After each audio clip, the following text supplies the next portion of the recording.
Laurent est protestant. Il va au temple parce qu'il est amoureux de la fille du pasteur. Marie-Pierre va à la messe tous les dimanches et anime le catéchisme dans le collège de son fils.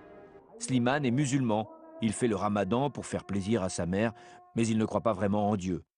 Gabriel, juif fervent, éteint la lumière et ne touche plus à un appareil électrique dès le vendredi soir et tout le samedi, c'est Shabbat. Sophia dit qu'elle est catholique parce qu'elle est baptisée, mais elle ne va à l'église que pour les enterrements et les mariages. André est athée et quand on lui parle de Dieu, ça lui donne des boutons.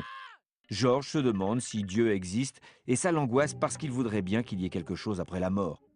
Alain est juif, il ne croit pas en Dieu, mais il fréquente la synagogue de son quartier parce qu'il apprécie le rabbin. Lucien est agnostique, Dieu ne l'intéresse pas. Noémie croit en la réincarnation et pense que dans une vie antérieure, elle était une fleur. Abdel, en revanche, prie 5 fois par jour en direction de la Mecque, quand son travail lui en laisse le temps. Pour la majorité des Français, la religion est secondaire. Elle fait simplement partie de leur culture ou de leur passé. Pour d'autres, c'est primordial et ça conditionne beaucoup d'actions dans leur vie. Mais il s'agit de leur vie privée et ça ne regarde qu'eux. La France est un pays laïque, ce qui veut dire que l'État et les institutions religieuses sont séparés. Le pouvoir doit laisser la liberté de religion à chacun, ne doit favoriser aucune religion et n'afficher dans les bâtiments publics aucun signe religieux.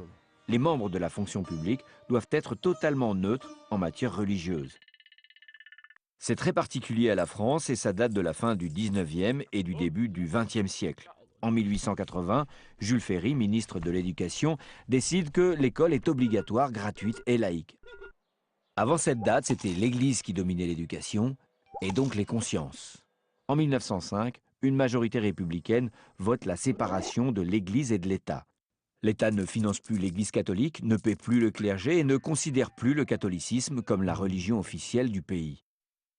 Mais la laïcité vient de plus loin, de l'idée développée par les philosophes des Lumières qui, au XVIIe siècle, considéraient que la raison devait prévaloir sur la spiritualité et que la religion figeait l'homme dans un ordre établi, l'empêchant de s'épanouir et de se libérer.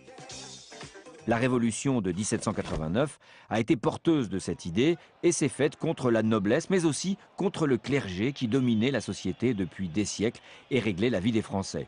Depuis la Révolution, et en dehors des périodes de Restauration et d'Empire, le pouvoir entretient avec l'Église des rapports de méfiance. Aujourd'hui, malgré quelques intégristes religieux qui voudraient que leur Dieu s'impose à tous, l'idée de la laïcité est largement acceptée, même par les responsables religieux qui s'emploient à la respecter.